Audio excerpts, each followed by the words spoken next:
Я хотела распачаць з пытанняў, бо ёсць пытанні датычна минулай лекцыі. Так? Есть пытанне. Калі ласка, скажыце, у вас было такое месца, дзе вы гаварылі, што і Дубоўка, і Дудар, пабыўшы, ён яшчэ тады дактаром не быў, пабыўшы ў эвакуацыі, яшчэ больш яскрава сябе адчулі беларусамі, прыехаўшы назад. Але мне здаецца, што гэта з'ява рэдкая. Вось, напрыклад, калі чытаеш пра Богдановича і яго стасункі з яго сваякамі, якія таксама ў эвакуацыю прыехалі, то тыя людзі, наадварот, спрабавалі адсураць беларушчыну як нечага агіднага. І нават даводзілася Богдановичу перакладаць свае творы для сваёй стрэчнай сястры на рускую мову. І вось мне не зусім зразумела, чаму вось у гэтых людзей, Дубоўкі і Дара, вось зваротная справа адбылася. Чаму яны, пабыўшы ў Расіі, адчулі сябе большымі беларусамі? Ну, я так думаю, што тут справа ў тым, што перад кім якія стаяць мэты. Нацыянальная самаідэнтыфікацыя, так, і пытанне нацыянальнага ў сабе, это ж не пытанне першага парадку. Пытанне першага парадку гэта ўсё ж там паесці, выжыць і гэтак далей. Таму, канешне, да пытанняў нацыянальнага нейкага самавызначэння прыходзяць тыя людзі, у якіх ёсць здольнасці для такога кшталту рэфлексіі. І што тычыцца вось менавіта пытанняў нацыянальнай самаідэнтыфікацыі, яна ж так і ідзе па шляху усведамлення таго, чым ты адрозніваешся ад іншых, адбудова ад іншых. І якраз сітуацыя вось бежанства, у якім яны былі, яна такая спрыяльная, цалкам натуральная, каб у тых людзей, якія здольныя рэфлексаваць над сваёй нацыянальнасцю, над нацыянальным пытаннем, над тым, з чаго это складаецца, як гэта павінна выражацца, то яно, канешне, правакуе. А што тычыцца сваякоў Богдановича, то ўжо у кожнага была розная гісторыя, насамрэч, і ўсе яны па-рознаму апынуліся ў Расіі, але што тычыцца Адама Егоровича, бацькі ягонага, так у яго прыкладам быў зусім іншы шлях і зусім іншае стаўленне да беларускасці і да беларушчыны, на якой не магла паўплываць, не магло бежанства. То бок гэта кожны раз нейкая асобная гісторыя, але агульны тэорыя нацыянальнай самасвядомасці кажа, што в сітуацыі, калі ты апынаешся сярод чужых, сярод іншых, яна правакуе якраз шлях да самавызначэння сваёй нацыі. Таму я думаю, тут так. Рэдкая з'ява, а масавая з'ява гэта тая. Не ведаю, вось спадарня Марына мае сваю. Пытанне ў тым, у якім узросце яны трапляліся. Так само. Потому что яны былі падлеткі. Вот это поколение, калі мы звернем, да, там Дубоўка, Чорны в этом поколении, як у 15-м годзе, да, у эвакуацыю патрапілі. Яны былі падлеткамі, для якіх пытанне, хто ты такі, і ў тым ліку нацыянальнае пытанне, было значна больш важным, чымся, Богданович старейшы, да? То бок ён ужо нібыта, людзі яго ўзросту, яны перараслі ўжо гэтае пытанне. А дзеці вось гэтае там нулявога года нараджэння, якія патрапілі у першую сусветную эвакуацыю, яны гэтым пытаннем пачалі задавацца, тому што гэта узрост такі. І тое, што яны апынуліся ў іншамоўным, у іншакультурным асяроддзі, для іх стымулявала гэта пошук, хто ты такі, таму што казалася, што не рускія. Ну так, і па мове, яны ж прыехалі з сем'ямі, і для іх натуральнай была беларуская. Тут яны апынаюцца. Справа толькі ва ўзросце. Ва ўзросце. Ну, канешне, ты павінен быць здольны такія пытанні ставіць перад сабой такім чынам і вырашаць такім чынам. Там, прыкладам, самавыражацца не праз, там, я не ведаю, жорсткія гульні, ці там бойкі, ці яшчэ нешта, ці праз там падбудову да сітуацыі. Это, канешне, але для пісьменнікаў якраз такі гэта не была рэдкая з'ява. Шмат хто з іх менавіта з бежанства пачаў вось гэты шлях. Ну, тут, канешне, ўсё не так спрошчана, што, значыцца, паехаў у эвакуацыю, вярнуўся Владзімірам Дубоўкам. Ну, але ж тут усё паўплывала, і ўсё гэта было такім натуральным для іх момантам. Вось. І яшчэ адзін момант я хацела згадаць з мінулай лекцыі і яшчэ раз паўтарыць яго, мне падаецца, ён вельмі важны, калі мы кажам пра нашы падыходы да міжваеннай літаратуры ўвогуле. Я б хацела яшчэ раз сфармуляваць, што агулам гэтую літаратуру міжваенную можна падзяліць на 4 умоўныя такія часткі. І першая частка, яна будзе, напэўна, самай значнай, яна будзе самай важнай для даследчыкаў, яна будзе самай паказальнай для вывучэння міжваеннай літаратуры і для разважання пра яе. Гэта тая частка, якую мы пакуль не маем, альбо маем вельмі абмежавана. Тое, што пісалася ў стол, тое, што пісалася не для тагачаснага друку, тое, што вырывалася і атрымлівалася нават насуперак самацэнзуры, не гледзячы ўжо на цэнзуру. Гэта тыя тэксты, якіх мы не маем сёння, і я не заклікаю бедаваць, што давайце мы будзем ставіцца да міжваеннай літаратуры паблажліва, бо мы шмат страцілі. Не, я хочу памятаць пра гэтую частку дзеля таго, каб мы разумелі, што мы яшчэ не ўсё ведаем, што мы павінны шмат чаго адшукаць, што мы павінны звяртацца да прыватных архіваў, мы павінны разумець, што галоўнае ў міжваеннай літаратуры, яно яшчэ і па сёння можа ляжаць у некага на гарышчах, як зараз адшукалі Бенгалію Астрейкі, паэму, якая лічылася страчанай. Бенгалія была знойдзена на гарышчы ў нейкім там старым куфары, цалкам выпадкова, у рэчах бабулі, якая калісьці вучылася ў Белпедтэхнікуме, і ў яе была магчымасць нешта перапісваць, нешта захоўваць, нешта хаваць.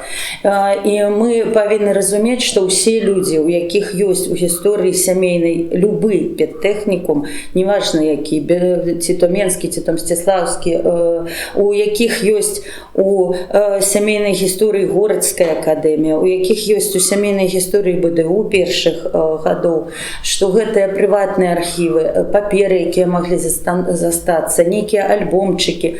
Усё гэта насамрэч трэба пільнаваць, адшукоўваць, глядзець. Мы сёння ўжо ведаем вялікую колькасць почеркаў, так? Мы можам ідэнтыфікаваць, хто напісаў тыя ці іншыя радкі прыкладам.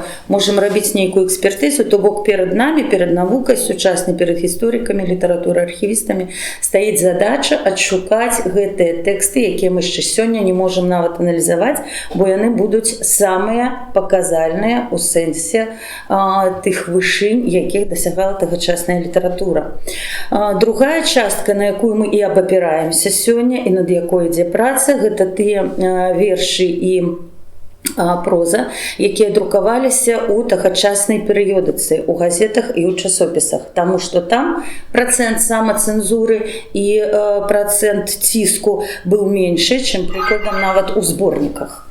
Гэта другі такі масіў па якасці вельмі значны і паказальны, і якраз над гэтым масівам зараз ідзе такая плённая канструктыўная праца, таму што ўсё, што перавыдаецца, ўсё, што складаецца сёння, яно павінна перавыдавацца менавіта з перыёдыкі, а не з мінулых зборнікаў, якія выдаваліся як у 30-е, так і у 50-е, бо гэта найменш пацярпеўшая ад самацэнзуры і ад цэнзуры літаратура. І рэчы, якія сёння павінны прадстаўляць для нас інтарэс выключна такія гістарычныя, і, напэўна, мы не моцна павінны ўлічваць гэты масіў тэкстаў. Гэта перавыданне 50-х гадоў, якія прайшлі спачатку самацэнзуру, потым цэнзуру 30-х, а потым пасля рэабілітацыйную цэнзуру, калі трэба было хаця б як-небудзь, але рэабілітаваць гэтых паэтаў і выдаць хаця б якія кніжкі, меркаваць пра маладняк, думаць пра маладняк і разважаць пра маладняк, сыходзячы з гэтых перавыданняў, наогул неканструктыўна сёння. Другі момант такі уступны, я хацела патлумачыць, што сёння цытаваць приводить прыклады, чытаць, а я хацела б сёння шмат зачытваць. Я буду толькі тыя тэксты, якія адносяцца да маладнякоўскага перыяду. То бок у мяне няма задачы і няма магчымасцяў прэзентаваць найбольш моцных буйных творцаў, як творцаў у іх цэласнасці, таму што мы кажам пра маладняк, пра тое, што яны зрабілі у маладняку, і таму не атрымаецца сёння цалкам даць уяўленне пра тое, якім буйным творцам быў Юлі Таубен, бо Таубен склаўся пазней ўсё ж такі, чым ён быў у маладняку. Не атрымаецца пагутарыць пра выбітную фігуру, адну з наймацнейшых фігур Мойшы Кульбака, які наогул да маладняка не меў дачынення. І мы будзем казаць менавіта пра маладняк і пра дубоўку часоў маладняка, то бок да красавіка 26, пра дудара часоў маладняка, то бок да 27, да снежня, пра Паўлюка Труса часоў маладняка. Гэта менавіта маладнякоўскі корпус тэкстаў, а самі творцы і сама міжваенная літаратура, канешне, значна шырэй. Яшчэ хацелася б адзначыць ва ўступе тыя высілкі і тыя намаганні, якія зараз робяць даследчыкі літаратуры дзеля таго, каб мы мелі якраз такі доступ да першай зніклай часткі маладнякоўскай літаратуры і да другой часткі, якая яшчэ чакае нас у часопісах і газетах. Хацелася б сказаць, што вельмі плённа працуе, канешне, Віктар Жыбуля, які аднаўляе і ўводзіць у навуковы зварот вялікую колькасць тэкстаў і імёнаў маладнякоўскіх. Канешне, гэта Аксана Данільчык, і я хочу паказаць, калі хто яшчэ не бачыў, не мае бліскавіцы, анталогія жаночай паэзіі. Гэта такое унікальнае выданне, насамрэч паднялі вялікую колькасць тэкстаў, вызвалілі з-пад небыцця. Яны розныя па якасці, іх па-рознаму можна аналізаваць, але яны зараз ёсць, і менавіта гэта тыя тэксты, якія ледзь не зніклі і сабіраліся і па перыёдыцы, і па прыватных архівах у тым ліку. Хацелася б успомніць і даследчыкаў старэйшага пакалення Владзіміра Конана, які вярнуў Адама Бабарэку і першым увёў у навуковы зварот ягоныя тэксты, біяграфію і наогул разуменне значэння гэтай фігуры. І, канешне, Мар'яна Віжа, які цалкам цудам знайшоў на Купалле п'есу Чарота, якая лічылася страчанай. То бок праца ідзе, пашыраюцца нашы веды пра маладняк, і сёння нельга проста стаяць на вось гэтых пазіцыях, што маладняк гэта была толькі Бурабена, што маладняк гэта было толькі пра рэвалюцыю, публіцыстыка такая вершаваная, што гэта было такое нейкае маргінальнае аб'яднанне. І вось мы сёння якраз пагаворым пра паэтыку, пра тое, што зрабілі, што рабілі наогул, як рушылі, куды рухаліся маладнякоўцы ў сэнсе паэтычным, у сэнсе мастацкім непасрэдна. Прынята пачатак пра гэты рух, які пры жыцці маладняка іншым разам называўся маладнякізм, прынята пачынаць з дэкларацый. Дэкларацыя маладняка – гэта даволі такая цікавая рэч. Іх было некалькі. Канчаткова дэкларацыя сфармулявалася толькі ў 1925 годзе, улетку, у 6-м нумары маладняка. То бок гэта ўжо 2 гады існавала аб'яднанне, ўжо выдаваліся зборнікі, ўжо выходзіла кніжніца, і тут, значыцца, яны такі дапісалі сваю гэтую дэкларацыю. З 24 года 3 разы гэта такія заўважныя публікацыі, і ў гэтай дэкларацыі, з якой звычайна пачынаюць гутарку пра паэтыку маладняка, яны сцвярджалі: гэта ўсё беларускае аб'яднанне паэтаў і пісьменнікаў, якія згуртаваліся дзеля таго, каб ідэі матэрыялізму, марксізму і ленінізму ажыццявіць у беларускай мастацкай творчасці. Сказана ў гэтай дэкларацыі, і потым дададзена, ўсё ж складалі яе паэты, і дэкларацыя, яна, значыцца, такая эмоцыйна-метафарычная. Мы зарунелі на беларускіх загонах, узараных плугам кастрычніцкай рэвалюцыі. Расцем мы ў пару пераходную да камунізму, ў пару дыктатуры пралетарыяту. Гэтая пара вызначаецца асабістай культурай, якая складаецца са спадчыны культурных дасягненняў папярэдніх векоў і новых галін будучай культуры, культуры камуністычнага ладу грамадства.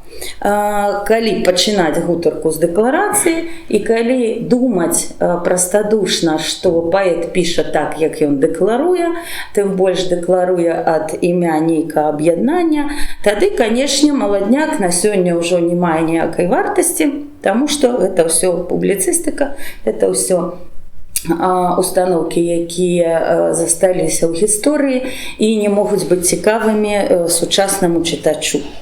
Але справа ў тым, што, канешне, дэкларацыі дэкларацыямі, паэзія заўсёды шырэй за дэкларацыі, а тым больш паэзія маладнякоўцаў. І калі мы хочам скласці для сябе нейкае разуменне таго, што яны рабілі ў мастацтве свядома, так? Не як творцы, якія заўсёды максімальна свабодныя мусяць быць і бываюць часам. А калі мы думаем пра тое, што яны рабілі ў літаратуры свядома, мы павінны, канешне, звяртаць увагу не на дэкларацыі, якія друкаваліся ў прэсе, якія праходзілі ўзгаднення ў партыйных органах, якія пісаліся для нейкіх мэтаў нелітаратурных, а мы павінны звяртаць увагу на тое, што прагаворвалася ў крытычных артыкулах на творы адзін аднаго, у прыватных лістах, дзе яны абмяркоўвалі пытанні літаратуры, а яны шырока абмяркоўвалі пытанні літаратуры ў прыватных лістах. То бок мы павінны звяртаць увагу на тыя тэксты, якія найменш цярпелі ад ідэалогіі, якая мацнела на той час. Дык вось, калі пачытаць гэтыя прыватныя лісты, пачытаць водгукі на сяброўскія зборнікі, пачытаць нават жорсткую крытыку часоў дыскусіі паміж маладняком і ўзвышшым, мы заўважым, што яны шмат разважалі над пытаннямі менавіта мастацкімі, не пытаннямі марксізму і ленінізму, таго, як гэта адлюстраваць у творах, а над пытаннямі мастацкімі, над пытаннямі формы і зместу, над пытаннямі эксперыментальнай літаратуры, над пытаннямі строфікі, рытмікі, то бок усяго таго, што у хуткім часе для паэзіі будзе наогул забаронена. Наогул, калі пакласці перад сабой падшыўкі маладняка ад 23-го года і да 32-го, бо сам часопіс выходзіў яшчэ пазней і пасля закрыцця маладняка, то можна пабачыць, як паступова беларуская літаратура ператвараецца ў белліт. Як яна ад свайго такога харызматычнага і сапраўды мастацкага пошуку пераходзіць да панылых драндушак вершаванай ідэалагічна выверанай публіцыстыкі, якая, канешне, ўжо нічога не мае агульнага з мастацтвам.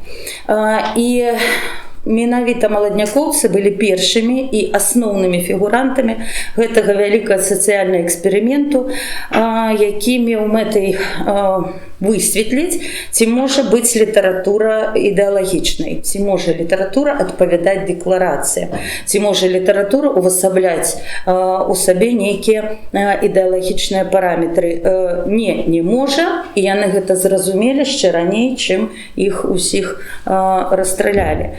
Тое, што яны разумелі добра розніцу паміж сапраўдным мастацтвам, якое яны рабілі, і розніцу паміж ідэалагічнымі творамі, якія яны пісалі. Пацверджання гэтаму вельмі шмат, яны пра гэта казалі паміж сабой. Мы ведаем, як яны ставіліся да дрындушак, якія яны павінны былі пісаць да нейкіх палітычных нагодаў. Мы ведаем прыкладам успамін, што Міхась Багун заўсёды меў у кішэні з сабой, так успамінае Хведарович, што ў яго заўсёды ў кішэні былі некалькі варыянтаў вершаў на смерць чарговага правадыра, і як толькі хто-небудзь паміраў, яны на выперадкі з кляшторным беглі ў рэдакцыі хто хутчэй, таму што это ж ганарарная публікацыя, і яе возьмуць безумоўна, і чым ты больш напішаш верш, тым больш там радкоў, і тым больш у цябе будзе ганарар. І Багун заўсёды паспяваў раней, і пакуль кляшторны яшчэ збіраўся несці на смерць правадыра, то ўжо Багуна радкі выходзілі. Потым мы ведаем гэты знакаміты розыгрыш «Чарот» і «Вольны». Пра гэта ўспамінаем, здаецца, таксама Хведарович, як «Чарот» і «Вольны» ў рэдакцыі сядзелі, і прыйшоў Алесь Салавей, паэт, прынёс таксама нейкія вершы, а «Чарот», жартуючы, такі пранк, скажем так, сучаснай мовай, але цалкам сур'ёзным выглядам сказаў яму: «А што ты, братка, нам прынёс тут нейкія пейзажыкі? Ты што, не ведаеш, што Цвібель-Клопс памёр?» Ну, Вольны ў гэтую ж самую секунду падхапіў гэты жарт і сказаў: «Не, ну ўжо ўсе напісалі, ўжо ўсе смуткуюць, памёр таварыш Цвібель-Клопс. Это рэвалюцыянер нямецкі, ты не ведаеш, дзе ж твая палітычная адукацыя? Вось пра што трэба пісаць вершы». І Салавей сышоў з рэдакцыі, з раніцы па методзе Міхася Багуна прыбег, канешне, ўжо з вершам, і нават цытуе мемуарыст гэтыя радкі. Два радкі ён нібыта ўспомніў, значыцца, і былі радкі такія: «Многа крыўды і бед перанёс наш таварыш і сябр Цвібель-Клопс». То бок, разумееце, калі такія байкі хадзілі, калі такія розыгрышы былі, то, значыцца, яны добра разумелі розніцу паміж тым, што пішацца як дрындушка, і паміж тым, што пішацца як верш. І яшчэ ёсць сведчанне, яно не маладнякоўскае сведчанне, гэта выступ Коласа на дыскусіі па фармалізме, якая дыскусія гэта адбывалася ў 36-м годзе, і ўсе паэты, і былыя маладнякоўцы, і тагачасныя ўжо чальцы Саюза пісьменнікаў, яны павінны былі кожны прызнацца ў фармалізме, і кожны, значыцца, выкрэсліць гэты фармалізм са сваёй творчай практыкі. Дык вось што казаў Колас. Я не бачыла дакумента, не бачыла стенаграмы, і цытую Гужалоўскі ў кніжкі «Чырвоны аловак» са словаў Калубовича. Колас выступіў так: вельмі коласаўская стылістыка, і можна, я думаю, у пэўным сэнсе верыць гэтай цытаце. «Ужо 4-й вечар мы таўчэм водаўступе. Усё не можам дашукацца фармалізму ў нашай літаратуры і фармалістычных твораў. А я ведаю такі твор. Мая аповесць «Адшчапенец». Сырая, схематычная, нерэальная. А чаму? Таму, што наша крытыка, а галоўна Бэнда, заглаблёю ў руках бегаў за мною і патрабаваў, каб я як найхутчэй адгукнуўся на калектывізацыю. Дык вось я і адгукнуўся. Цяпер я публічна адмаўляюся ад яе». І вось гэтае публічнае адмаўленне Коласа ад тых дрындушак, а дрындушкі — гэта вядомы тэрмін, створаны самімі паэтамі, вымушанымі іх пісаць. Публічнае адмаўленне Коласа ад гэтых дрындушак, стылістыка Купалавых вершаў, прыкладам 5-й том поўнага збору «Творы Купалы», можна проста выкідаць з гісторыі літаратуры, і калі зноў жа прастадушна ставіцца да гэтага, то можна проста задацца пытаннем, як мог Купала, які напісаў «Гусляр» і які напісаў «Спадчыну», як і тутэйшых, так безназоўна, як мог гэты Купала напісаць 5-й том свайго поўнага збору твораў. Дык я думаю часцяком, што разумеючы, што яны ідуць у вечнасць, а яны ведалі, што літаратура — гэта спосаб пайсці у гісторыю. Я думаю, што яны спецыяльна так пісалі, каб мы потым маглі адрозніць тое, што пісалася па-мастацку, і тое, што пісалася пра таварыша Цвібель-Клопса. Я думаю, што гэта было свядомае рэгуляцыя стылістыкі і свядомы падыход да ўласных тэкстаў. Напэўна, з усіх гэтых творцаў міжваенных адзін Алесь Дудар умудраўся напісаць аднолькава шчыра і пра Цвібель-Клопса, і пра Кірова, і антысавецкія вершы, бо так ён ставіўся да паэтычнай творчасці, але гэта таксама можна вывучаць і можна глядзець, аналізаваць, наколькі шчырымі яны былі там і там. Таму сёння я не буду браць вершаваную публіцыстыку маладнякоўцаў дзеля таго, каб паказаць іх паэтыку. Зразумела, што яны пісалі рэвалюцыйныя вершы, зразумела, што яны рыфмавалі правадыроў, зразумела, што яны адгукаліся на нейкую паўсядзённасць палітычную вершавана. Гэта досыць часта даследавалася, пра гэта шмат пісалася, і я думаю, што ў іх таксама было пэўнае стаўленне да гэтых драндушак. Таму сёння мне хацелася б казаць менавіта пра тыя тэксты, якія кажуць пра сапраўдны мастацкі пошук, а не пра публіцыстычныя нейкія выступленні. І таксама хацела я зачытаць тэкст не маладняковскага часу, тэкст 29-го года. Гэта невялікі урывачак з раману Крывічы, які таксама ёсць мэтай даследчыцкай. Ці ўдасца яго адшукаць, ці магчыма гэта наогул, невядома. Але Крывічы у невялікім такім урыўкам былі надрукаваныя ў полымі, потым забароненыя цэнзурай, потым Зарэцкі іх перапісваў, але нейкія кавалкі мы ведаем арыгінальныя, і там у Крывічах, у тых яшчэ захаваўшыся кавалках, вельмі добра апісаны маладняк. Зарэцкі піша так пра гэтых хлопцаў, чыю паэтыку мы сёння мусім разгледзець. Гэта былі ўсё падлеткі гадоў на 17, на 18, а можа яшчэ і маладзей. У першы момант яны здаліся Лявону дужа падобнымі адзін на аднаго, і ён нават блытаўся ў гутарцы, забываўся, хто зрабіў яму тое ці іншае запытанне, каму ён павінен адказваць. Але ўсе яны былі шчырыя, простыя і надзвычайна вясёлыя хлопцы. Ён адразу пачуў сябе сярод іх сваім чалавекам, быццам з усімі знаўся ўжо не адзін год. Яны зараз жа пацягнулі яго за сабой. Ён абсалютна не ведаў, куды яны ідуць, і не быў упэўнены, што яны самі ведаюць гэта. У іх усё рабілася на хаду. На хаду ўзнікалі прапазіцыі, на хаду прымаліся і на хаду касаваліся. Адно было ясна, што з палону іхнага вырвацца будзе нялёгка. Так яно і выйшла. Увесь той дзень Лявон не разлучаўся з хлопцамі, і гэта дало магчымасць яму больш-менш дакладна пазнаёміцца з імі. Большая частка з іх былі паэты. Але, па праўдзе кажучы, не дужа лёгка было ў іх адзначыць, дзе канчаецца паэт і дзе пачынаецца звычайны чалавек. Былі сярод іх такія, што напісалі 1 ці 2 вершы, былі і такія, што не пісалі зусім. Аднак не перашкаджала ўсім ім мець агульныя інтарэсы і клапаціцца аб агульных справах. Адны з іх працавалі ў рэдакцыях беларускіх газет і часопісаў, другія служылі ў іншых месцах, трэція вучыліся, але ўся іхная праца, дзе б яна не праводзілася, нейкім дзіўным парадкам злучалася ў адно суцэльнае. Кожнага ў роўнай меры цікавіла як тое, што робіць ён сам, так і тое, што робяць яго таварышы.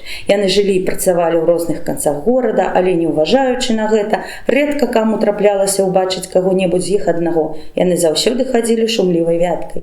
Заўсёды ў іх былі нейкія свае клопаты. Нешта яны меркавалі, абгаворвалі нейкія планы, бегалі па установах, здабывалі сродкі. Ні на хвіліну не пакідаў іх бурлівы запал, і не было меры іх маладой задорнай энергіі.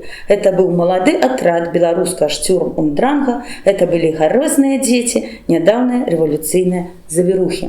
Я хочу адзначыць, што гэта проза Зарэцкага, гэта проза чалавека, які пісаў заўсёды густа, узважана. Гэта не проста характарыстыка нейкіх хлопцаў, якія хадзілі туды-сюды разам. Гэта, канешне, мастацкая характарыстыка маладняка як згуртавання, і недарэмна Зарэцкі гэты, здаецца, звычайнае апісанне таго, як маладзёны ходзяць па горадзе, завяршае вызначэннем, што гэта быў беларускі штурм-und-дранг. Штурм-und-дранг – гэта Гёте і гётаўскі асяродак, які рэфармаваў у свой час нямецкую літаратуру. Дык вось гэта якраз і ёсць тое, што складае маладнякоўскую паэтыку, іх агульнае усведамленне сваёй мастацкай авангарднасці, сваёй мастацкай супольнасці, жаданне мяняць свет не ў сэнсе палітычным і сацыяльным, не толькі ў гэтым сэнсе,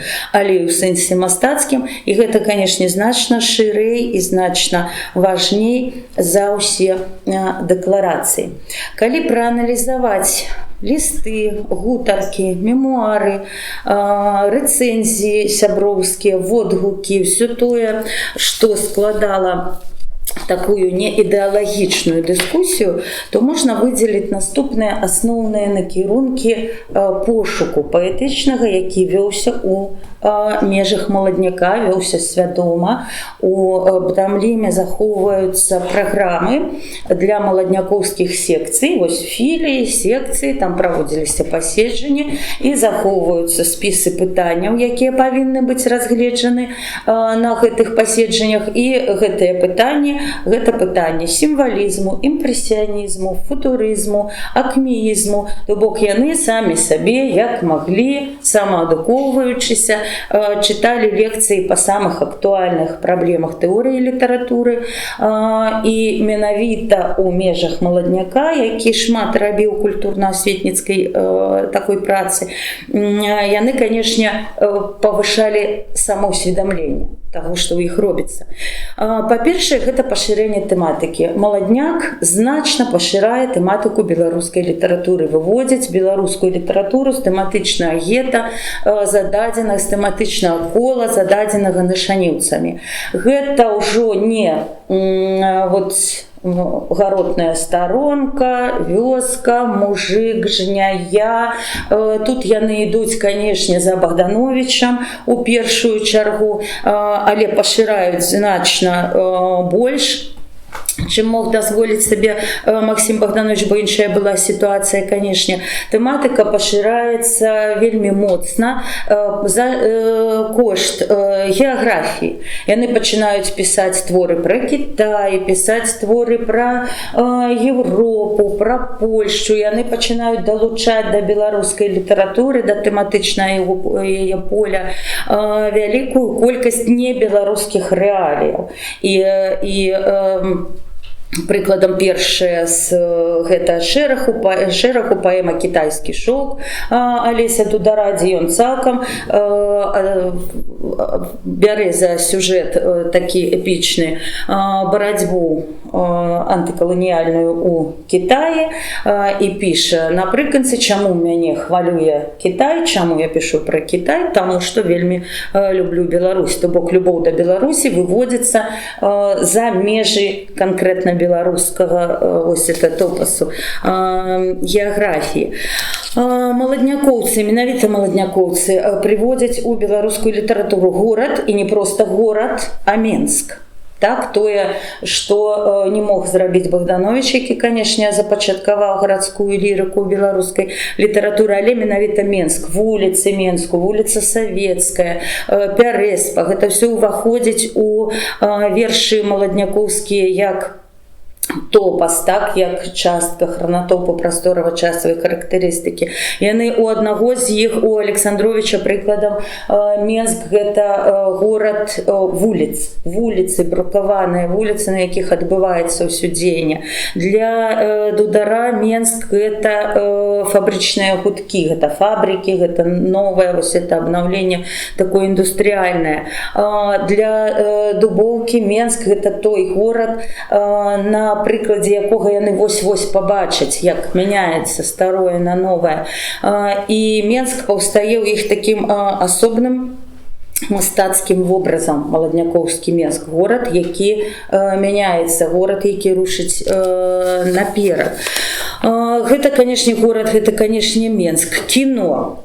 Кіно ледзь не з афіш спісанае, і Дуглас Фэрбэнкс, і ўсе зоркі тагачаснае кіно, мы іх можам сустрэць у маладнякоўскіх вершах, у маладнякоўскіх зборніках, то бок гэта літаральна зарыфмаванае вось жыццё з новым мастацтвам, з мастацтвам кіно. Праблемы кнігадруку, праблемы кніжныя у гэтым сэнсе, яны падхопліваюць Купалаву традыцыю разважаць пра кнігадрук у вершах. Гэта эратычная паэзія. Праўда, калі трэба было адзін аднаго у рэцэнзіях, значыцца, пасцябаць, то эратычная паэзія звычайна ў іх называлася рукаблуднай паэзіяй. То бок яны, канешне, маглі і так прыпечатаць гэты новы тэматычны накірунак, але менавіта маладнякоўцы пераводзяць вось гэтую вершаваную гутарку пра каханне з гэтых романтычных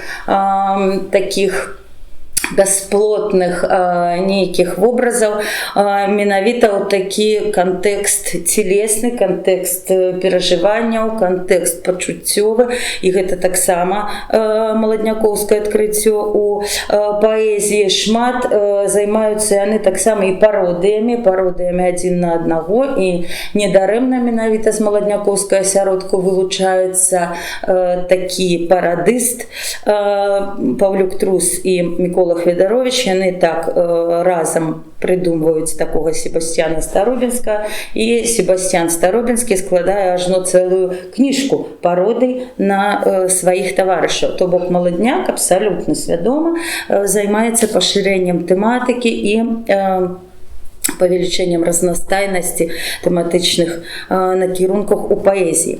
Па-другое, дзякуючы маладнякоўцам моцна пашыраецца алюзіўнасць і рэмінісцэнтнасць паэзіі. Так, яны дадаюць у паэзію вялікую колькасць пярэгукаў з іншай літаратуры. То бок яны і такім самым чынам так размыкаюць поле беларускай літаратуры, і робяць гэта надзвычай віртуозна. Прыкладам ёсць у Алесі Дудара верш такі «Дзеяс Іра, дзеяс Іла», так, это пачатак каталіцкай малітвы, і пачынаецца гэты верш «Рым і Алада заснулі ў мінулых стагоддзях». То бок гэта дактыль гамераўскі, якім было прынята перакладаць Гамера на рускую мову. Гэта, уявіце сабе, які тонкі перэгук, калі не толькі згадваецца Рым і Элада, калі гэта ўсё праз вершаваны памер, калі гэта ідзе праз рытміку, калі гэта, канешне, ўжо не проста засваенне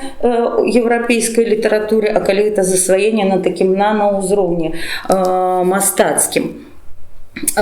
Канешне ж, шмат перагукаў ідзе з рускай літаратуры, таму што ў любым выпадку руская літаратура і кантэкст рускі літаратурны быў заўважны ў іх. І я б хацела нават цалкам зачытаць верш 26-го года Алеся Дудара. Верш абсалютна сімвалічны, верш, які ідзе ў тым самым пошукавым накірунку, дзе ішлі рускія сімвалісты на чале з блокам, і гэта бачна, што гэта свядома, а не проста такія нейкія водгулі сімвалісцкіх ідэяў. І заадно можна параўнаць гэты верш 26-й год, то бок гэта год пасля канчатковай фармулёўкі дэкларацыі маладняка, і можна паглядзець, як тут марксізм, ленінізм і матэрыялізм у гэтым вершы адлюстроўваюцца, калі ўжо мы кажам пра дэкларацыі.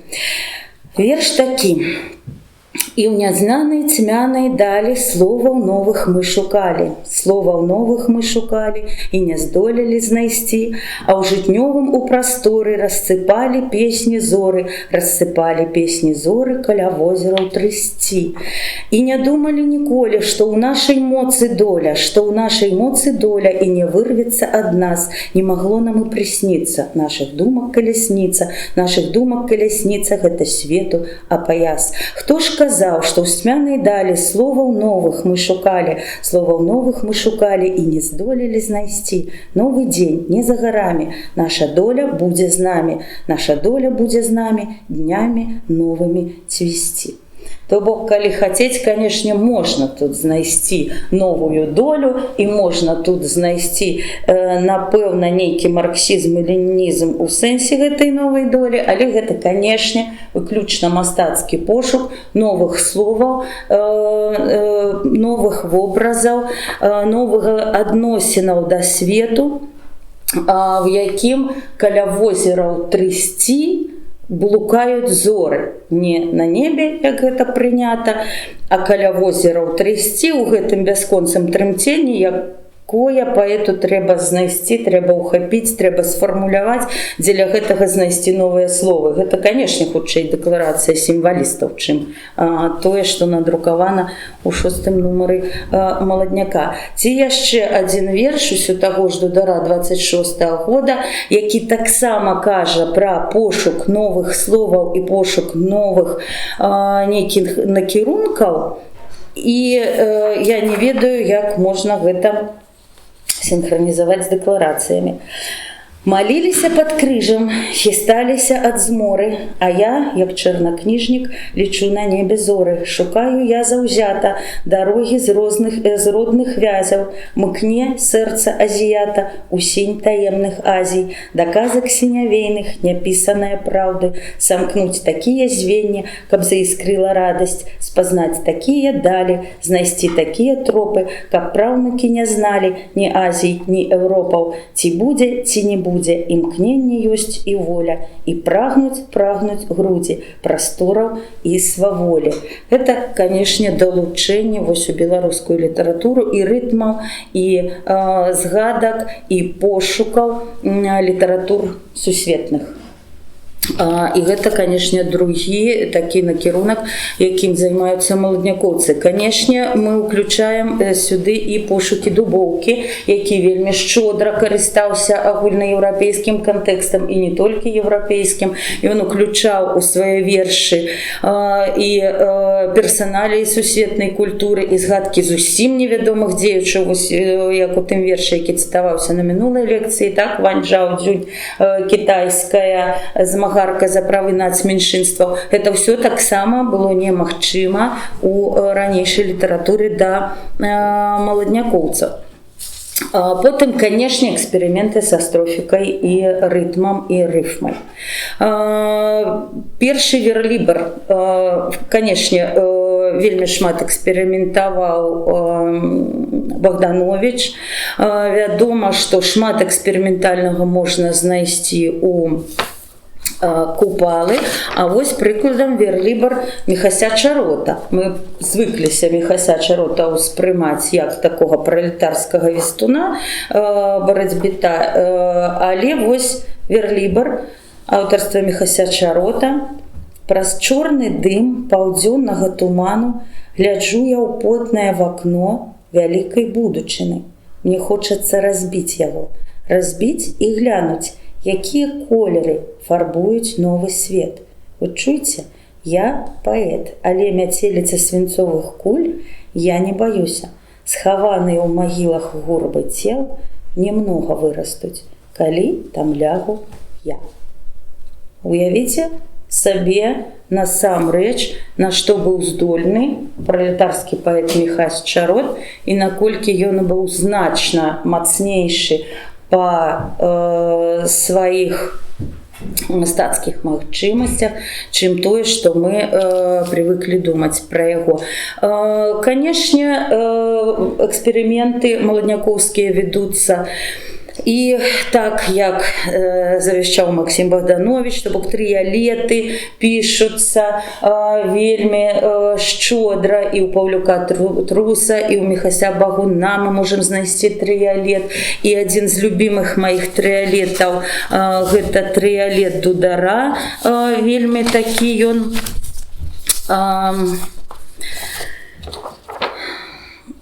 такі, як бы гэта сфармуляваць, такі ён трыялетны, гэты трыялет. Я яго нават зачытаю, гэта верш невялікі. Заблудзіла зялёная зорка, атуманіў яе сусвет.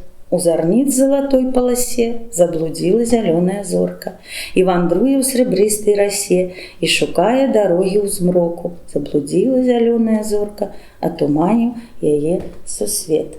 Цікава і вельмі за ўвагу выказаў калісьці да гэтага вершу Мікола Рамановскі. Ён звярнуў увагу, што зялёная зорка, ну зоркі зялёныя гэта спецыфічна можна ўбачыць, што яны зялёныя, у дадары яны заўсёды зялёныя, у празаічных і ў вершаваных тэкстах, але зялёная зорка гэта сімвал эсперанта.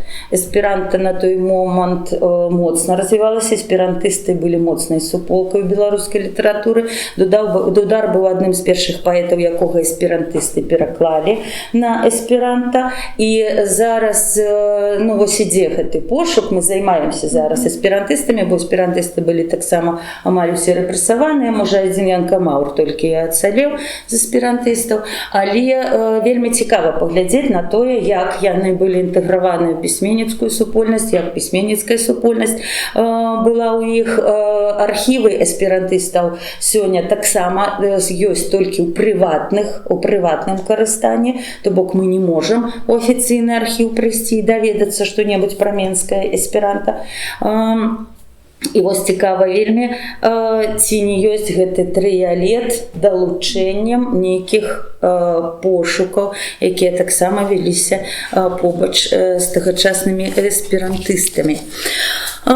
Моцна эксперыментуе, найперш, канешне, эксперыментуе з формай, са строфікай, з рытмікай Дубоўка.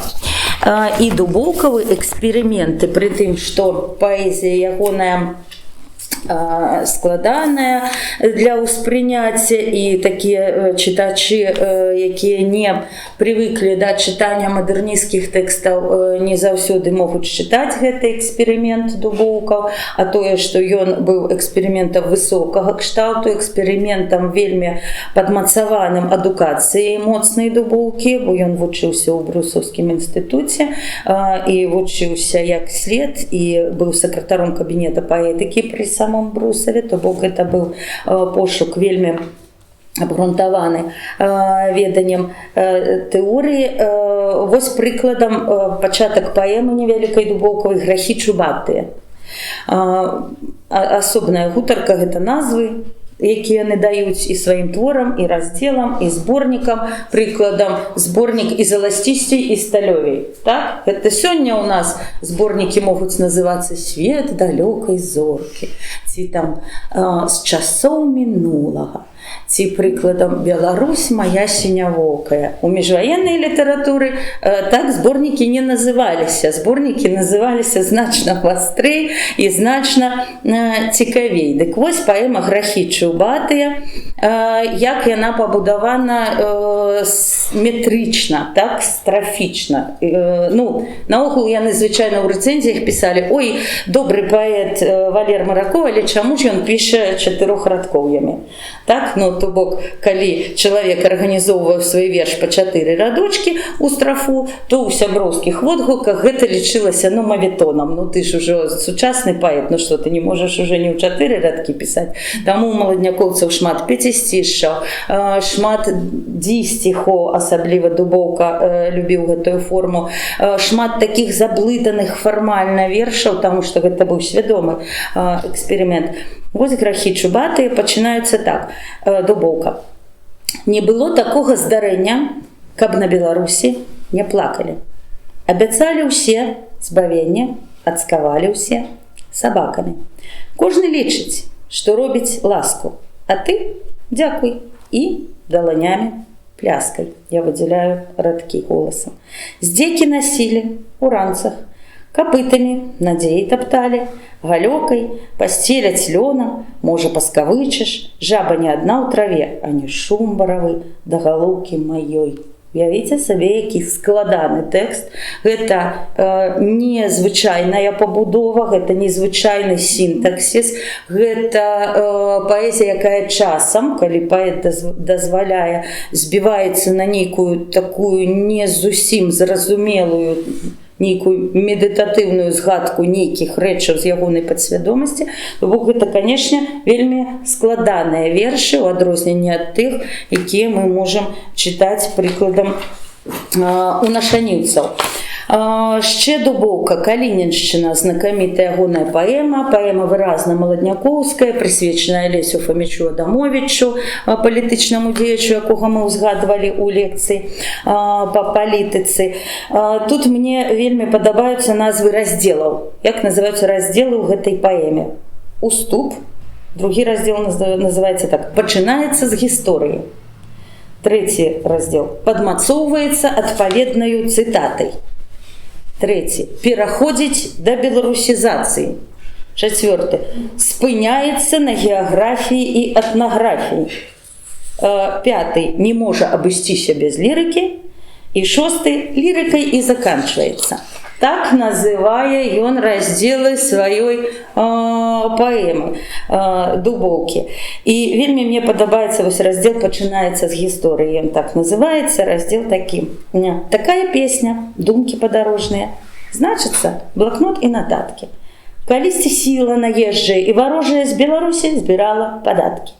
З падаткаў будавала рознае, адным словам, а галоўным чынам цэрквы і турмы. Зразумела, не любіла беларускую мову, бо чула ў ёй па сабе звон хаўтурны. Успамінаць, можа, і не варта, бо было аж за царскім рэжымам, але ў той час гэта былі не жарты, і Беларусь стаяла то ніцам, то дыбам. Часінаю не хапала пакорнасці і цярплівосці, кроў пачынала віхурыць у жылах. Тады бралі сяляне ў рукі вілы і восці, і тады душыў пану крычаўскі вашчыла. Карацей кажучы, усяго хапала: і крыві, і слёз, і геройства. Але спадчына чарнасоценнага цемрашалу урасла ў беларускія землі глыбока і востра.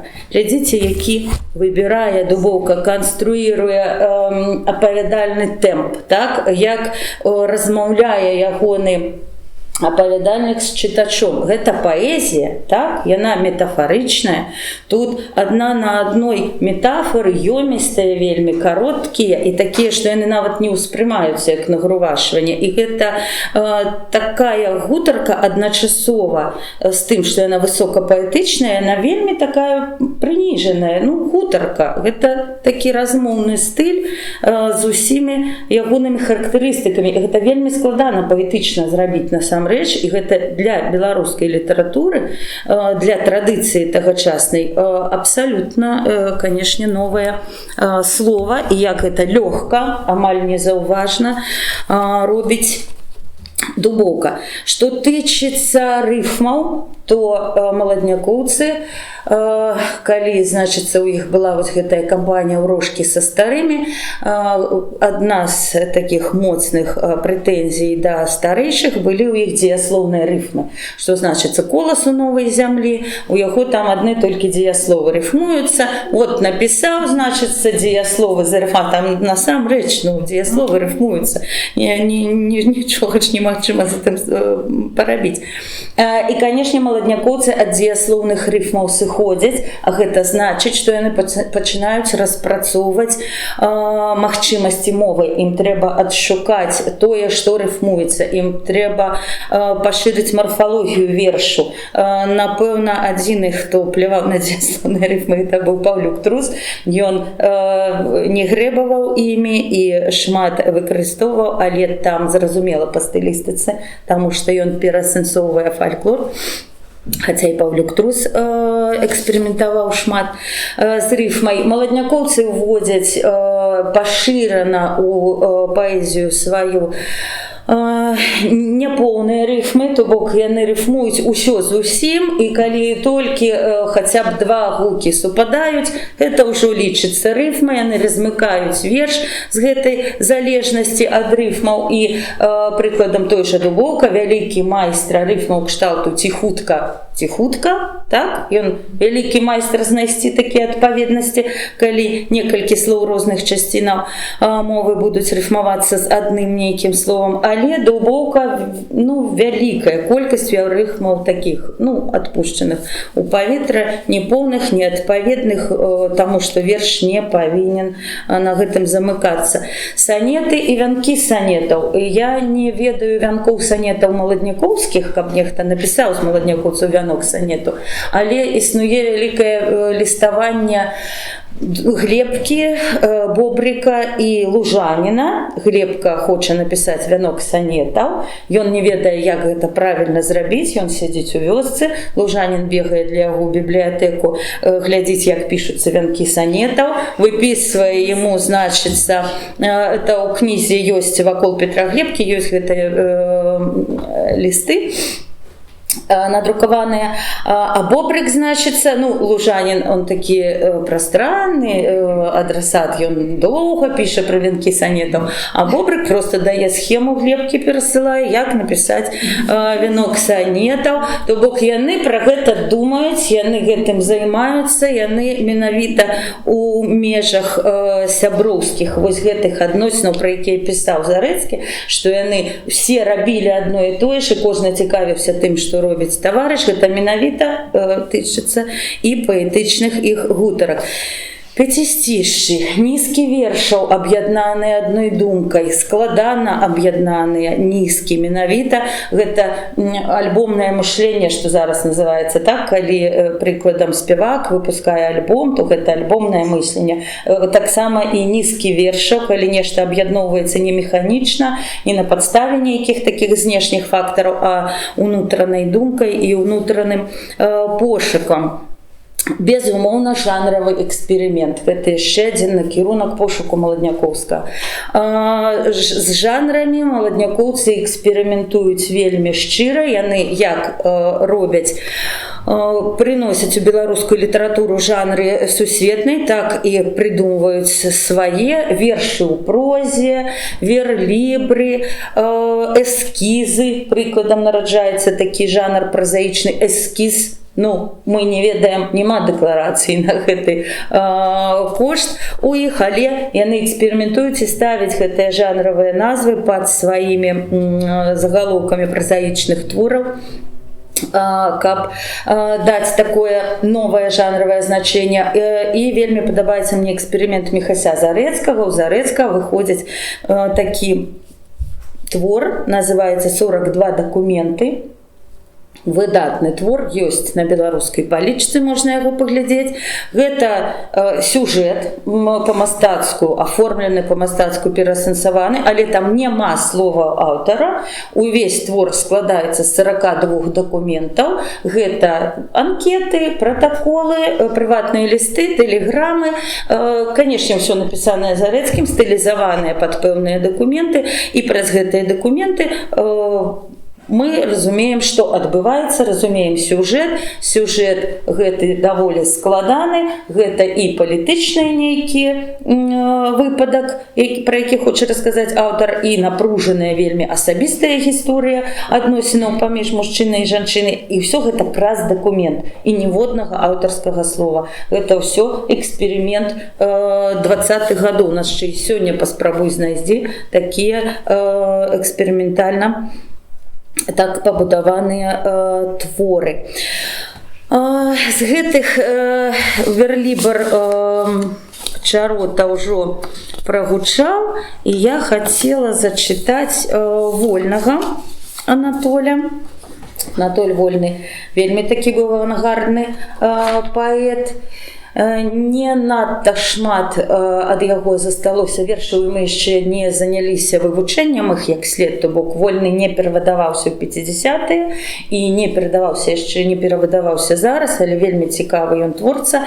Але шмат ёсць пакуль у агульным доступе тэкстаў ягоных не знойдзеных. І вось я хацела працытаваць той, які ў нерасстралянай паэзіі стаў потым песняй. У мармуровым снягу ветер песни писал, ветер спел, завивал, у лилёвый вянок. Я тебе покахал, я тебе покахал. Рифмы тут нема, ритм невыразны, але гэта між тым паэзіі, канешне, такі выдатны паэтычны эксперымент. Гэта што тычыцца такіх фармальных накірункаў у вобласці такой форма-зместавай, але змяняюцца і больш грунтоўныя характарыстыкі паэтычныя у маладнякоўскай паэзіі, калі параўноўваць з паэзіяй нашаніўскай. Па-першае, змяняецца ракурс цікавасці паэтычнай. Калі Купала, Колас, Гарун, яны глядзелі знутры на знешняе, і яны ўспрымалі сябе як частку таго, што адбываецца навокал, то маладнякоўцаў цікавяць яны самі, я у гісторыі, я у тых падзеях, якія адбываюцца. Міхася Чарота цікавіць найперш ён як вястун падзей, ён як удзельнік гэтых падзей, ён як той, хто ўспрымае і той, хто гэта перажывае. То бок змяшчаецца ракурс погляду, кропка погляду, кропка адліку. І амаль усе маладнякоўцы яны адлічваюць сусвет, які яны назіраюць, які яны фармулююць ад сябе. Гэта заўважаў Бабарэка адным з першых, гэта яшчэ заўважыла там Бабарэка, але ён якраз-такі лічыў гэта недахопам. Ён казаў, што матэрыялам для шмат каго з паэтаў з'яўляецца ён сам. Гэта вельмі суб'ектыўна. То бок паэзія становіцца моцна суб'ектыўнай, а мы павінны, Бабарэка ён быў вымушаны пільнаваць дэкларацыі часцякоў.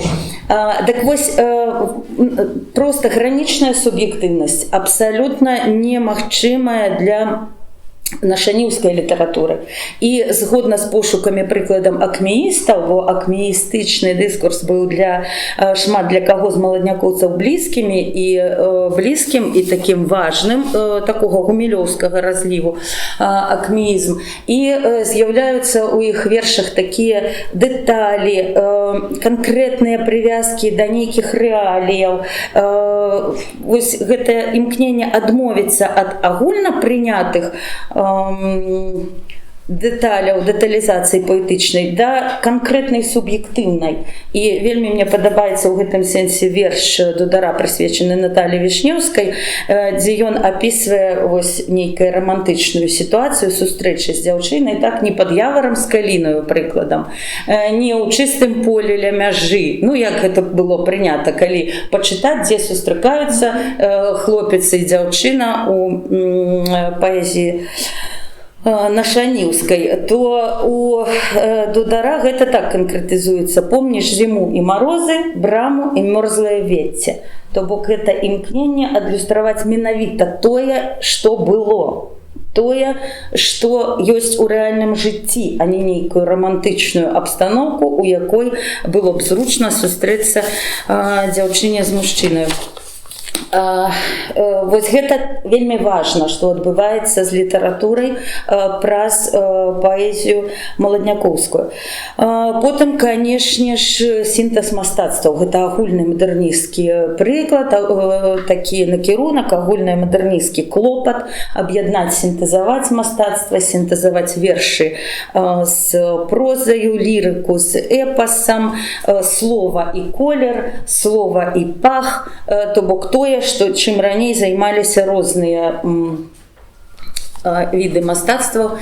І зноў жа ўспамінаецца з Дудара, каб шапацелі каласы і залацісцей і сталёвей. То бок каласы павінны шапацець залацісцей. Шапацець гэта гук, залацісты гэта колер, каласы гэта тактыльныя адчуванні, і вельмі шмат у іх усяго гэтага сінтэзаванага. Вельмі мне падабаецца таксама у маладнякоўскай эстэтыцы, паэтыцы такая манера палемізаваць на ўзроўні вось гэтых усіх момантаў. Зараз я адшукаю гэтую сваю цытату. Тое, што ўспрымаецца часцяком крытыкай як паўтор, другаснасць, успрыманне. Прыкладам лічыцца, што маладнякоўцы надта захапляліся Есенінам і проста паўтаралі за Есенінам тое, што Есенін піша. А я хачу зараз паказаць вось які момант. Вось верш, то бок хапала і перайманне, канешне, вядома, што яно было. Але вось такі ўжо сур'ёзныя рэчы піша у вершы Дудара. Вось яны дні залатыя, у колерах шэрых туга, восені песня стыне, у восені цяжка шагаць, ціхае белае шчасце, песня і бэзавы куст, гэта бывае нячаста, толькі раз на вяку. «Тихое белое счастье, песня и безовый куст» – это абсолютно Есенин. Вот оно, глупое счастье, белыми окнами в сад. То бок это такое парафразование, якое легко считывается, легко здогадывается, але бачыце, у які контекст яно помещается. У Есенина это цалкам такі верш узнёслы, лиричный, якраз таки про счастье, тихое и белое, и там по пруду лебедем красным плавает какой-то, не помню, закат. А у Дудара гэтыя радкі пераасэнсавана ставіцца ў вельмі такі тужлівы, самотны верш, так, і яны становяцца якраз там палемічныя, згадваюцца, гэта не паўтор за Есенінам, гэта ўнутраная з ім палеміка. Ці прыкладам, зноў жа Дудар: «Я пакінуў свае загоны, кінуў я васільковую даль, ап'яніла жалобным звонам, абманула мяне нуда. Падарожжа нудою выгнаным гартаваў я свой цвёрды шаг, засталіся вочы блакітнымі, засталася блакітная душа». Шмат ясенінскага, прычым зноў жа перапетая так, што гэта немагчыма не заўважыць. Я пакінуў радзімы дом, голубую оставил Русь, 3 звезды березняк над прудом, теплит матери старый груз, і гэтак далей па тэксце. Але зноў жа Дудар, цытуючы амаль гэта як цытату, пераасэнсоўвае і таксама палемізуе з Есенінам, таму што ён тут якраз у іншым стане, ён гартуе свой цвёрды шаг у адрозненне ад Сергея Есенина. І, канешне, усе гэтыя пошукі, яны не могуць не нараджаць сапраўдных шэдэўраў лірычных, калі гэты пошук уже трансфармуецца, пераплаўляецца ў нейкае агульнае адчуванне таго, якой павінна быць насамрэч паэзія. І вось некалькі вершаў уже апошніх гадоў маладняка, 27-28, я б хацела зачытаць там, дзе ўжо маладняк, дзе гэта ўжо не такі бачны пошук, дзе мы не можам з верша ўзяць і вынуць эксперымент, пошук і пабачыць, а так ён тут робіць, а тут ён робіць гэтак. А калі гэта ўжо ўсё пераплаўлена і нараджае сапраўдную шэдэўры лірыкі, калі гэта сказаць такімі збітымі словамі. Ну, першы урывачак я б хацела, канешне, зачытаць Паўлюка Труса, які стаў адным з самых моцных такіх літаратуразатараў фальклору. Не ведаю, як гэта тэрміналагічна абазначыць, але менавіта Трус зрабіў фальклорам фактам літаратуры.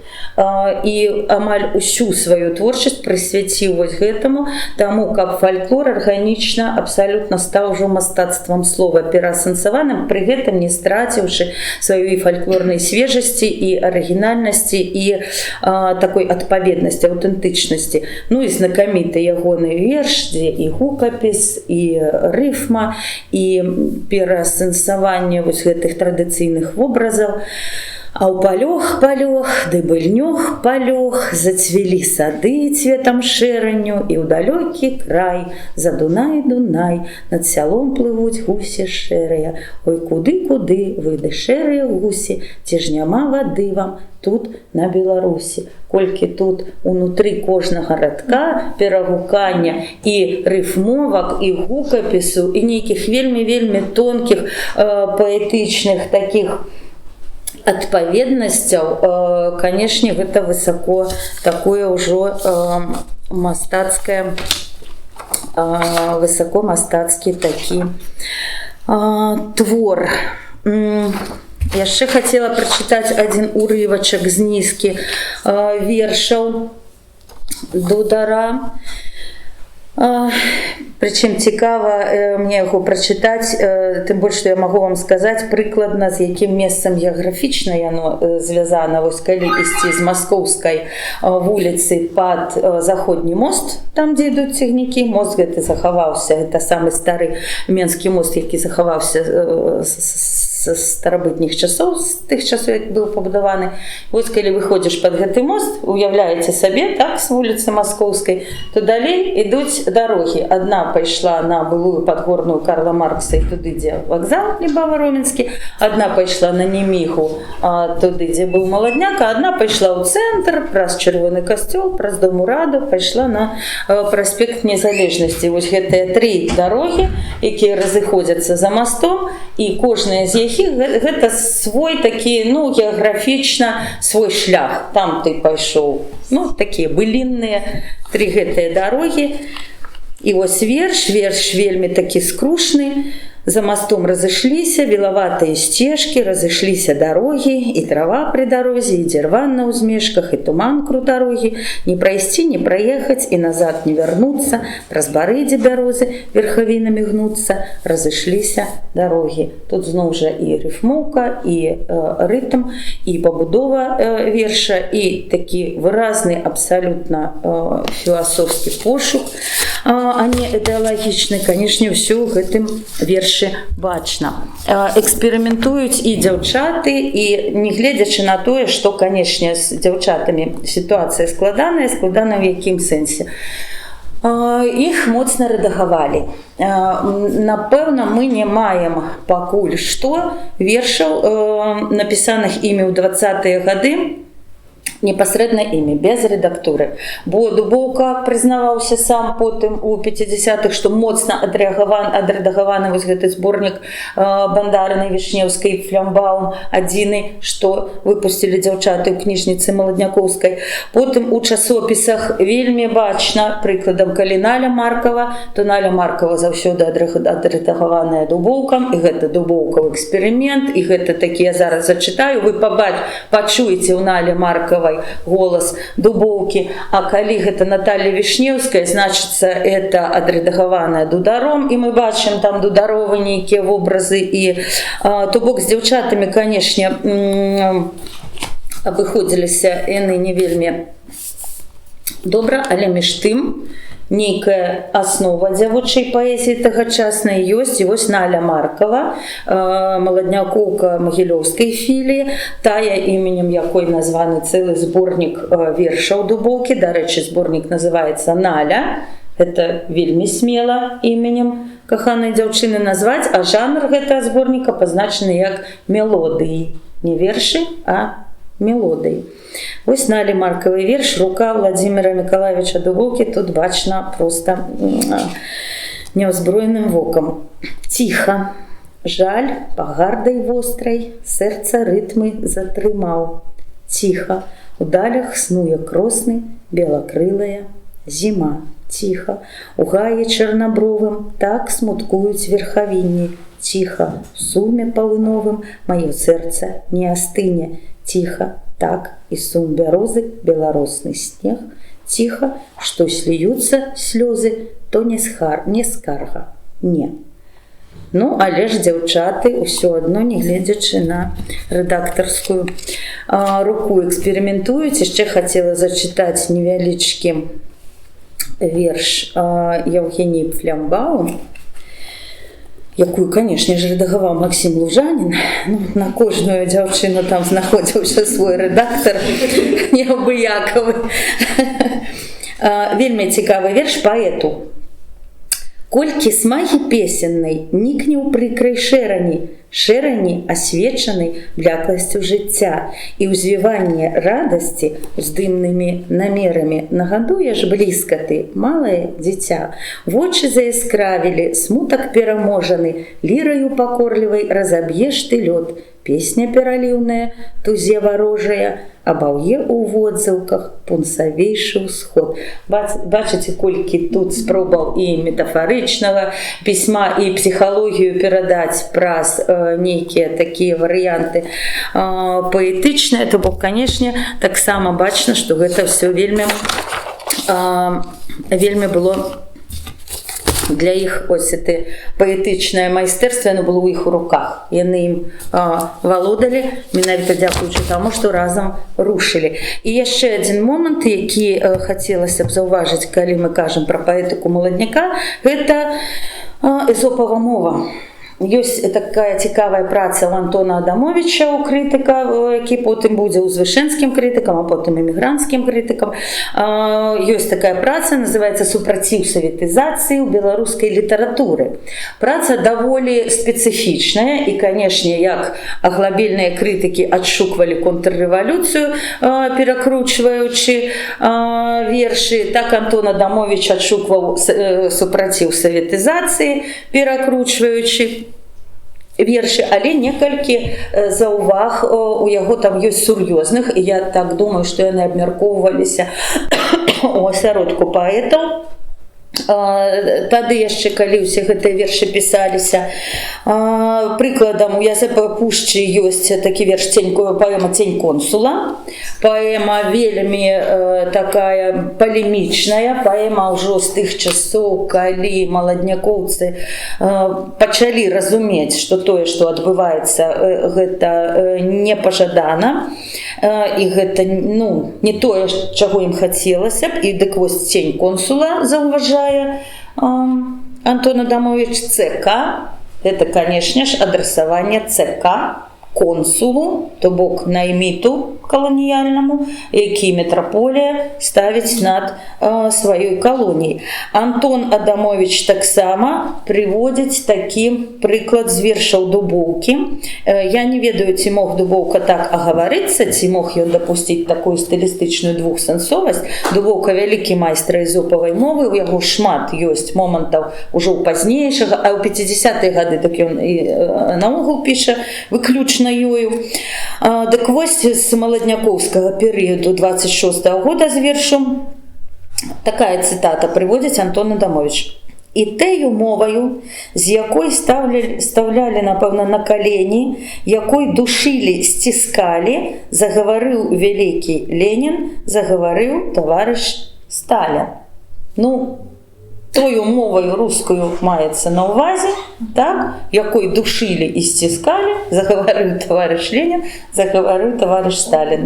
Сёння так яны зусім не двухсэнсоўна ўспрымаюцца, так? Гэта, канешне, можна прачытаць выключна як асэнсаванне русіфікацыі ціску маскоўскага. Як пісаў іх Дубоўка, Антон Адамович лічыць, што менавіта так і пісаў, карыстаючыся вось нейкімі магчымасцямі эзопавай мовы. Тое, што у маладнякоўскіх вершах вельмі шмат расчаравання, тое, што ў маладнякоўскіх вершах вельмі шмат тугі. І акрамя пошуку паэтычнага, непасрэдна, які датычыцца мастацкага боку тэкстаў, яны як паэты, як людзі, якія рэфлексуюць над тым, што адбываюцца, людзі, якія праз паэзію выказваюць агульнае стаўленне да сусвету, да наваколля, то, канешне, маладнякоўцы першымі, бо яны былі маладыя, не былі такімі асцярожнымі, і яны былі больш смелымі, першымі выказваюць вось гэта агульнае расчараванне, смутак, тугу. Зборнікі 26-го года амаль ва ўсіх напаўняюцца такімі тужлівымі матывамі, і каб мы разумелі штучнасць і неважнасць дрындушак, якія напісалі, хацела некалькі радкоў літаральна вось зачытаць з такіх вершаў скрушных. Піша Алесь Дудар у 26-м годзе: «Я не знаю, што будзе заўтра, мне сягоння апошняй мяжой, дні стаяць сталёваю вартай паміж будучынай і мной». І падпісвае это 3 вершы ў нізкі. Верш называецца «Трыумф». У гэтай нізцы ўсе 3 вершы вельмі сумныя, поўныя такой сумнай развагай, і падпісаныя яны замест даты, пад імі стаіць так: год кастрычніка 7. То есть на 7 год кастрычніка, менавіта ад кастрычніка ён адлічвае ось гэты перыяд, які прыводзіць да такога сумнага трыумфу, калі незразумела будучыня, калі дні стаяць сталёваю вартай. Тут жа мы ўспамінаем, канешне, усе скрушныя рэчы Дубоўкі, і не хоча Владзімир Дубоўка спяваць пад зазубраны лёскат, і астатнія радкі.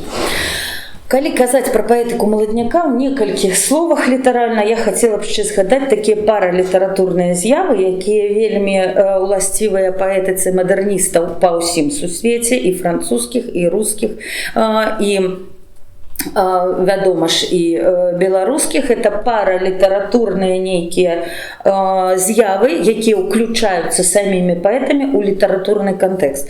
Найперш міфалагізацыя, канешне, тое, як чалавек міфалагізуе сябе, сваю біяграфію, свае паводзіны, каб адпавядаць нейкім сваім літаратурным установкам. Бо гэта падвядзенне нейкай мастацкай базы пад тое, што не з'яўляецца мастацтвам, пад жыццё.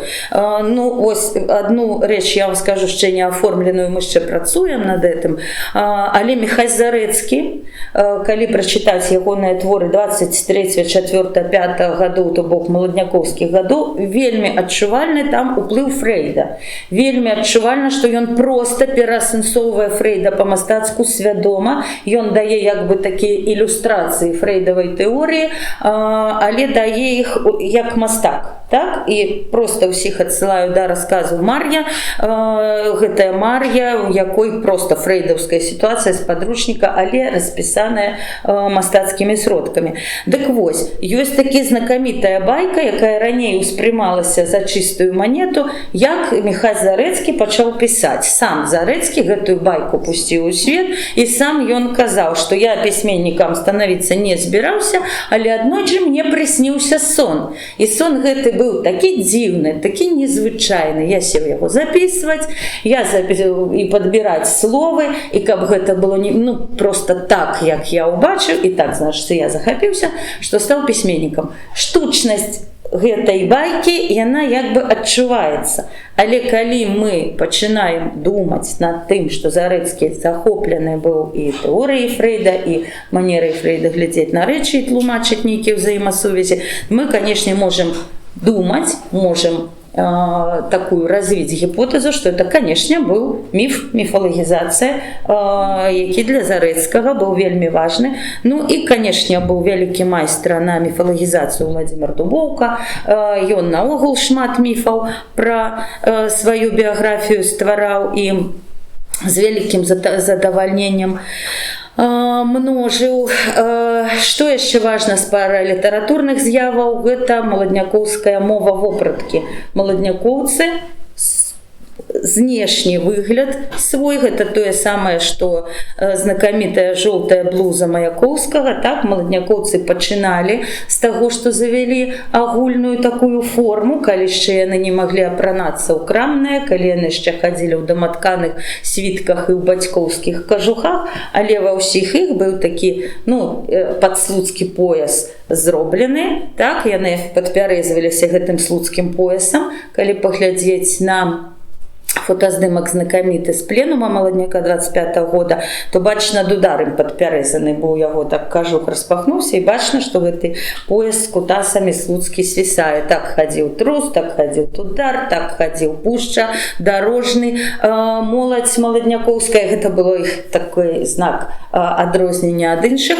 А калі ўжо яны пачалі зарабляць ганарары, то гэта была іх свядомая пазіцыя. Вось гэтыя абсалютна выкшталцоныя строі, адпрасаваныя заўсёды кашулі, гэта гальштукі, гэта было менавіта, па-першае, свядома, па-другое, дэманстратыўна. Недарэмна гэта выклікала такія кпіны і скандальныя сітуацыі з імі у БДУ, так, і у гэтым знакамітым скандале, які з пузнай асветы і выліўся ў лістрох. То бок гэта таксама, разумееце, людзі падпарадкоўвалі сваё жыццё сваім літаратурным і мастацкім прынцыпам. Гэта агульная рэч для мадэрністаў, гэта наогул такая вельмі распаўсюджаная з'ява тагачасная. І канешне, у гэтым маладнякоўцы таксама былі ўключаны ў гэты агульны кантэкст. На заканчэнне вось гэтага такога вельмі беглага агляду я б хацела сказаць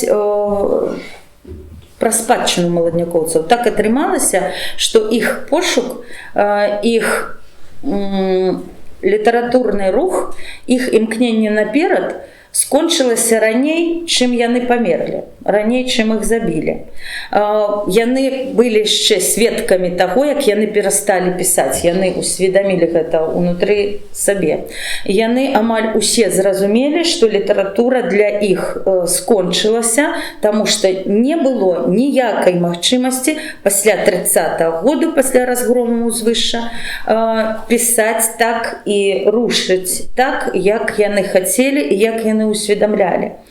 Больш за тое, у той момант, я не ведаю, ці думаецца пра гэта ўжо над расстрэльнай ямай, я не ведаю, ці думалі, я думаю, што думалі, абмяркоўвалі, знаходзячыся ў турме, нейкім чынам заходзілі гутаркі, але яны разумелі, што тое, што яны ўжо зрабілі, тое, што яны напісалі, будзе максімальна знішчацца. І яны яшчэ усведамлялі самі, што з тым, што яны зрабілі, з тым, што яны, куды яны рушылі мастацтва, што з гэтым будуць вялікія праблемы. І што іх мастацкі пошук такі магутны, такі моцны, такі плённы насамрэч. Яны былі людзі адукаваныя, ведалі і цану, і сабе, і сваёй творчасці, і сваёй паэзіі. Але яны усведамлялі ўжо ў 37-м, якую пастку яны трапілі менавіта ў мастацкім сэнсе, як людзі, якія будуюць мастацтва.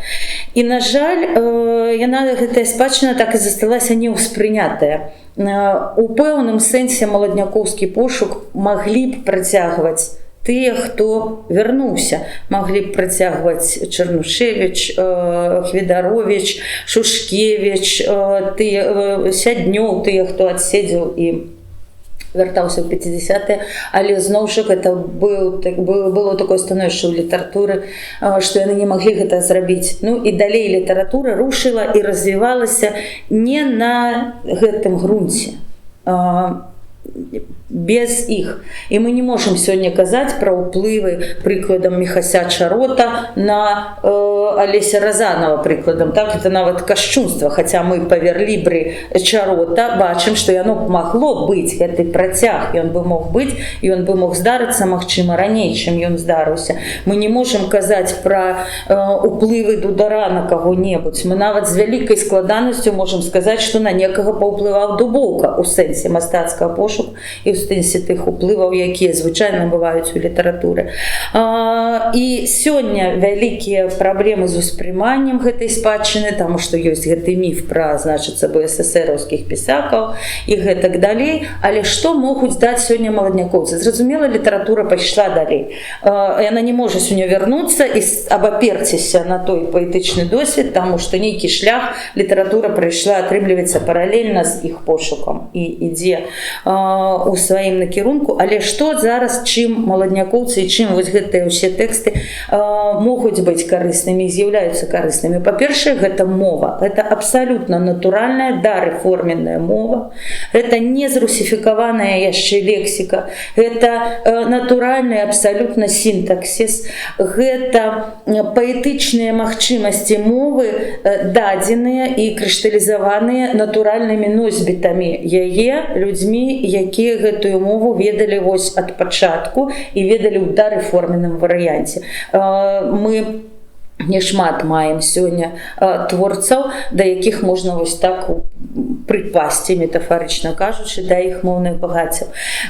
І гэта, канешне ж, нейкія такія фармальныя рэчы, якія шукаліся, якія захаваліся ў іх вершах, на якія яшчэ і сёння моладзь літаратурная можа абапірацца, каб успрымаць і каб рухацца. Ну і, канешне, галоўнае, што яны даюць, гэта такое паралітаратурнае, як бы, але яны даюць нам адчуванне, што наша літаратура, нам не трэба мучыцца комплексам непаўнавартасці, што ў нас там чагосьці не было, што мы дзесьці паўтараліся за рускай літаратурай, што ў нас не было самабытнага мадэрнізму, што ў нас там можна па пальцах падлічыць тыя вершы, у якіх, значыцца, у Янкі Купалы адшукваюць сімвалізм, ці Сымон Музыка у Коласа.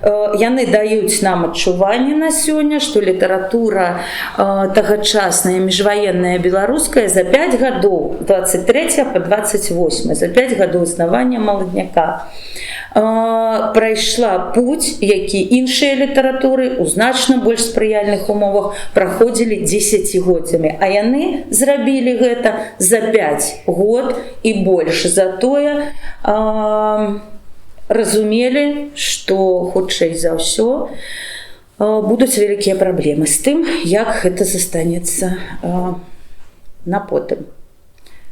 Ёсць, напэўна, нейкі час для пытанняў. Давайте.